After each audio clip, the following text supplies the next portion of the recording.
খালিদ রাদিয়াল্লাহু তাআলা আনহু ছিলেন একজন ব্যক্তিত্ব যিনি জীবনের চেয়ে মৃত্যুকে বেশি ভালোবাসতেন। বিছানার চেয়ে যুদ্ধের ময়দানই ছিল যার নিকট অধিক প্রিয়। জীবন ও জিহাদ সমার্থক ছিল তার কাছে। যুদ্ধ তার স্বাভাবিক জীবনের ব্যত্যয় ঘটাতে পারত না। জিহাদের ময়দানে তার সাথীরা বলতেন, খালিদ ঘুমের মধ্যেও শত্রুর গতিবিধি টের পেতেন। ঘুমের মধ্যেও তিনি পরবর্তী দিনের ময়দানের ছক ও রণকৌশল কষে ফেলতেন। কেমন ছিল খালিদ ইবনে ওয়ালিদ রাদিয়াল্লাহু তাআলা আনহুর বীরত্ব ও যুদ্ধ কৌশল, তা জানতে হলে আপনাকে যেতে হবে মুতাহার যুদ্ধের ময়দানে, যেখানে মাত্র ৩,০০০ সৈনিক নিয়ে তিনি বুক চিতিয়ে লড়াই করে বিধ্বস্ত করে দিয়ে এসেছিল ২ লাখেরও বেশি পরাক্রমশালী রোমান শক্তিকে। পুরো পৃথিবী এ যুদ্ধের বর্ণনা শুনে চমকে ওঠে, বিস্ময় নিয়ে প্রশ্ন করে, এও কি সম্ভব? ইসলামের সুশীতল ছায়াতলে আশ্রয়ের পরে মুতাহার যুদ্ধ ছিল খালিদ বিন ওয়ালিদ রাদিয়াল্লাহু তাআলা আনহুর ইসলামের পক্ষে প্রথম যুদ্ধ। মুতাহ যুদ্ধে তিনি ছিলেন একজন সাধারণ সৈনিক। দলের কমান্ডার ছিলেন যায়েদ বিন হারিসা রাদিয়াল্লাহু তাআলা আনহু। যায়েদ বিন হারিসা রাদিয়াল্লাহু তাআলা আনহু মুতাহ প্রান্তরে বীর দর্পে জিহাদে অবতীর্ণ হয়ে শাহাদাতের নজরানা পেশ করলে জাফর বিন আবি তালিব রাদিয়াল্লাহু তাআলা আনহু জিহাদের ময়দানে মুসলমানদের ঝান্ডা হাতে তুলে নেন। জাফর বিন আবু তালিব রাদিয়াল্লাহু তাআলা আনহু শাহাদাত বরণ করলে আব্দুল্লাহ ইবনে রাওয়াহা রাদিয়াল্লাহু তাআলা আনহু রাসূল সাল্লাল্লাহু আলাইহি সাল্লামের নির্দেশ মতো সেনাপতির দায়িত্ব পালন করেন। আব্দুল্লাহ বিন রাওয়াহা রাদিয়াল্লাহু তাআলা আনহু শাহাদাতের অমীয় সুধা পান করে জান্নাতবাসী হলে মুসলমানদের মধ্যে বিশৃঙ্খল অবস্থার সৃষ্টি হয়। আরকাম ইবনু আবিল আরকাম রাদিয়াল্লাহু তাআলা তখন ইসলামের পতাকা খালিদ বিন ওয়ালিদ রাদিয়াল্লাহু তাআলা আনহুর হাতে ন্যস্ত করেন। খালিদ বিন ওয়ালিদ রাদিয়াল্লাহু তাআলা আনহু নিজেকে অযোগ্য মনে করে সাবিত রাদিয়াল্লাহু তাআলা আনহুকে সেনাধ্যক্ষ হওয়ার জন্য অনুরোধ করেন, কিন্তু সাবিত রাদিয়াল্লাহু তাআলা আনহু বলেন, আমার চেয়ে তুমিই বেশি যোগ্য। নিতান্ত বাধ্য হয়ে খালিদ বিন ওয়ালিদ রাদিয়াল্লাহু তাআলা আনহু সেনাপতির দায়িত্ব গ্রহণ করে অল্পক্ষণের ভেতর তার স্বভাবসুলভ নিপুণ দক্ষতায় মুসলিম বাহিনীকে শৃঙ্খলাবদ্ধ করেন। মুষ্টিমেয় সৈন্য নিয়ে ঝাঁপিয়ে পড়েন শত্রুপক্ষের বিশাল বাহিনীর উপর। খালিদ বিন ওয়ালিদের আক্রমণের তীব্রতা এত বেশি ছিল যে শত্রুপক্ষ হিতাহিত জ্ঞানশূন্য হয়ে পিছু হটতে থাকে।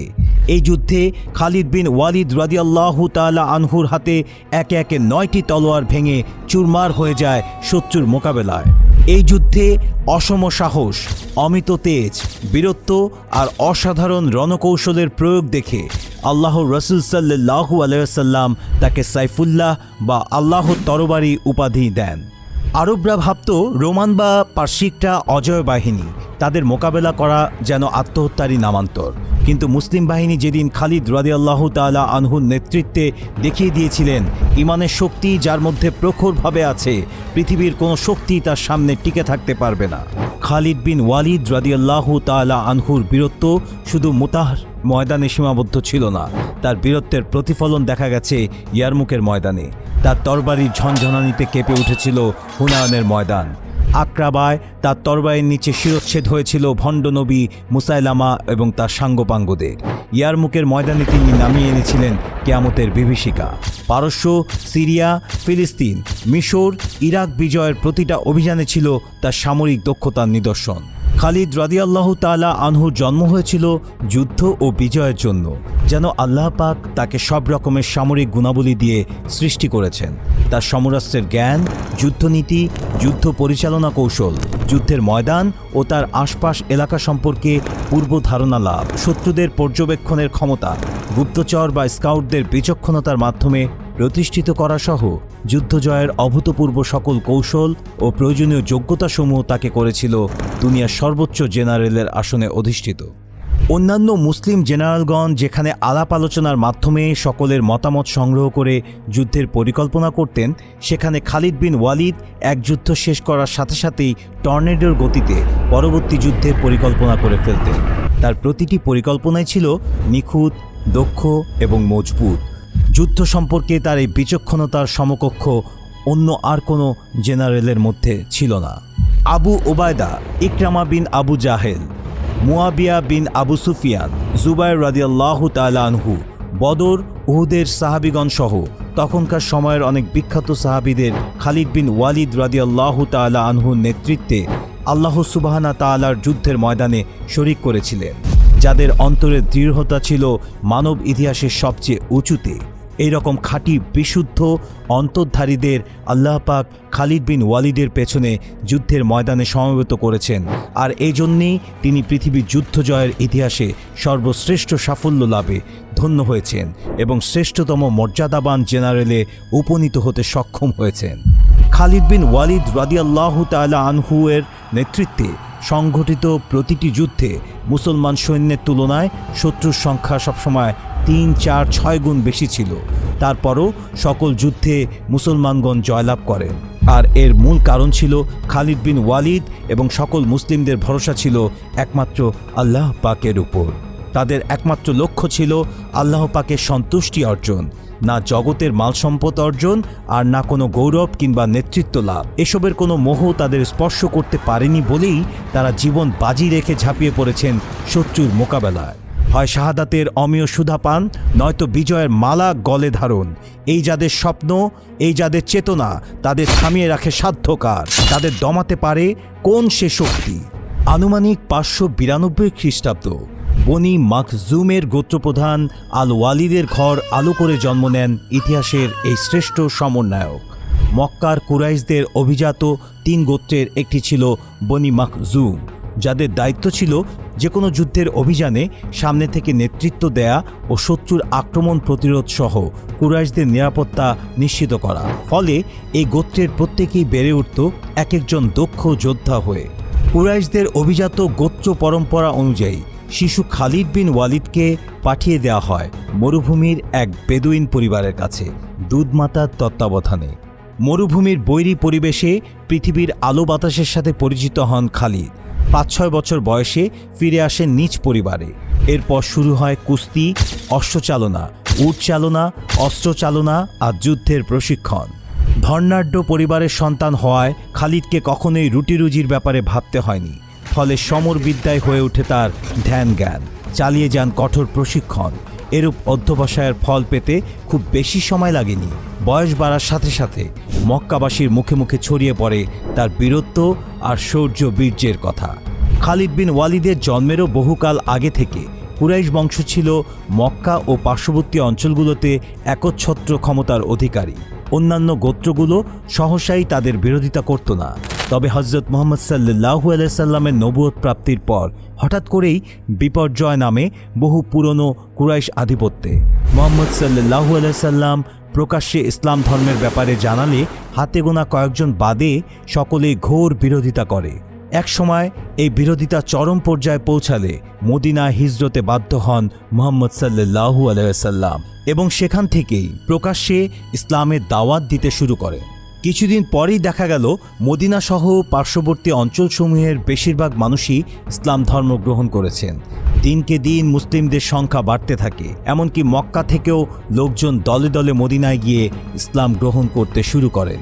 ক্রমাগত মুসলিমদের সংখ্যা বাড়তে থাকায় চিন্তায় পড়ে যায় অমুসলিম কুরাইশরা। তাই তারা মুহাম্মদ সাল্লাল্লাহু আলাইহি সাল্লাম ও ইসলাম ধর্মের অগ্রগতি রোধ করতে যুদ্ধের পথ বেছে নেয়। ফলে মুসলিম বাহিনী ও কুরাইশদের মাঝে বেশ কিছু যুদ্ধ সংঘটিত হয়। নবী মুহাম্মদ সাল্লাল্লাহু আলাইহি সাল্লাম চূড়ান্তভাবে মক্কা বিজয়ের আগ পর্যন্ত এরকম সবকটি যুদ্ধে বনি মাখজুম গোত্রের বীর যোদ্ধা খালিদ বিন ওয়ালিদের অবস্থান ছিল মুসলমানদের বিরুদ্ধে। 628 খ্রিস্টাব্দ মুহাম্মদ সাল্লাল্লাহু আলাইহি সাল্লাম মন স্থির করলেন ওমরা পালন করতে মক্কায় গমন করবেন। শীঘ্রই প্রস্তুত হলো কাফেলা। 1400 সাহাবী ও কোরবানির পশু নিয়ে মক্কার উদ্দেশ্যে রওনা হন মুহাম্মদ সাল্লাল্লাহু আলাইহি সাল্লাম। মুসলমানদের আগমনের খবর ছড়িয়ে পড়লে কুরাইশগণ ভীত সন্ত্রস্ত হয়ে পড়ে। তারাও 300 সদস্যের এক বাহিনী প্রেরণ করেন যেন প্রতিমধ্যে সেই কাফেলা রুখে দেয়া যায়। এই বাহিনীর নেতৃত্বে ছিলেন খালিদ বিন ওয়ালিদ। হযরত মুহাম্মদ সাল্লাল্লাহু আলাইহি সাল্লাম কুরাইশদের সাথে সংঘাতে জড়াতে চাননি। চেষ্টা করেন বিকল্প পথে মক্কায় পৌঁছাতে, কিন্তু খালিদের বুদ্ধিমত্তার কারণে তা সম্ভব হয়নি। ফলে দুপক্ষের সমঝোতায় স্বাক্ষরিত হয় ঐতিহাসিক হুদায়বিয়ার সন্ধি। মুসলিমরাও সে বছর ওমরা না করেই মদিনায় ফিরে যায়।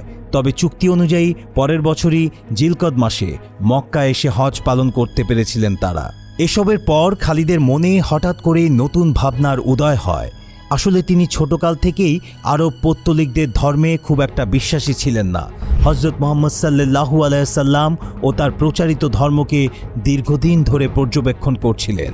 সর্বশেষ হুদায়বিয়ার প্রান্তরে যুদ্ধ না করে কিছু অসম শর্ত মেনে নিয়ে মুসলিম বাহিনী মদিনায় ফিরে যাওয়ার ঘটনাও মুহাম্মদ সাল্লাল্লাহু আলাইহি সাল্লামের প্রতি শ্রদ্ধা বাড়িয়ে দেয় খালিদের মনে। বেশ কিছুদিন চিন্তাভাবনার পর খালিদ বিন ওয়ালিদ চূড়ান্ত সিদ্ধান্তে পৌঁছান তিনি ইসলাম ধর্ম গ্রহণ করবেন। मैं मुसलमान होने जा रहा हूँ। 31 মে 629 খ্রিস্টাব্দ তিনি আরও দুজনের সাথে মদিনায় পৌঁছে ইসলাম গ্রহণ করলেন। তার ইসলাম গ্রহণ ছিল ইসলামী ইতিহাসের নতুন এক অধ্যায়ের সূচনা।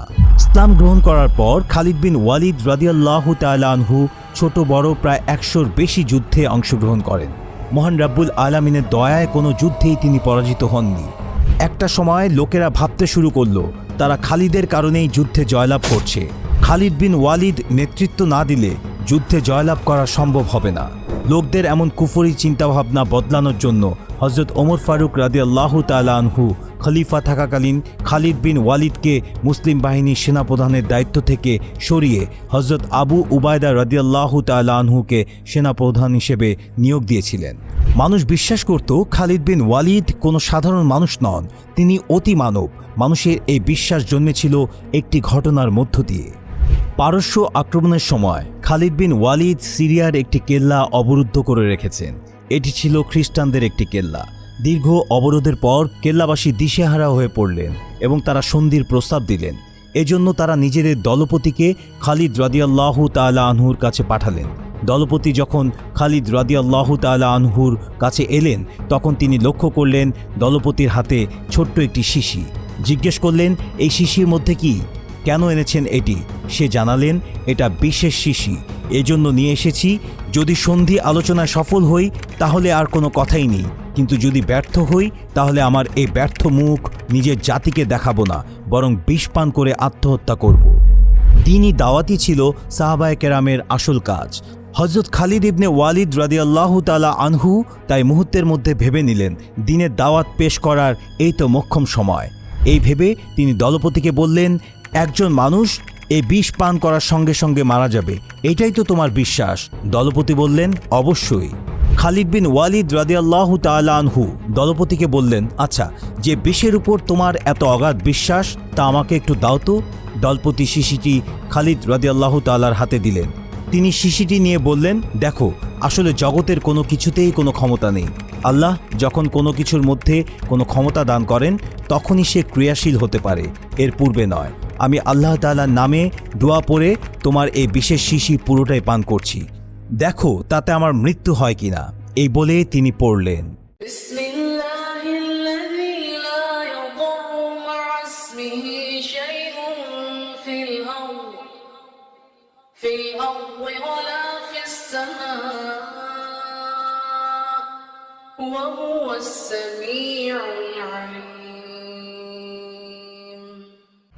অতঃপর শিশির বিষ সবটুকু পান করলেন।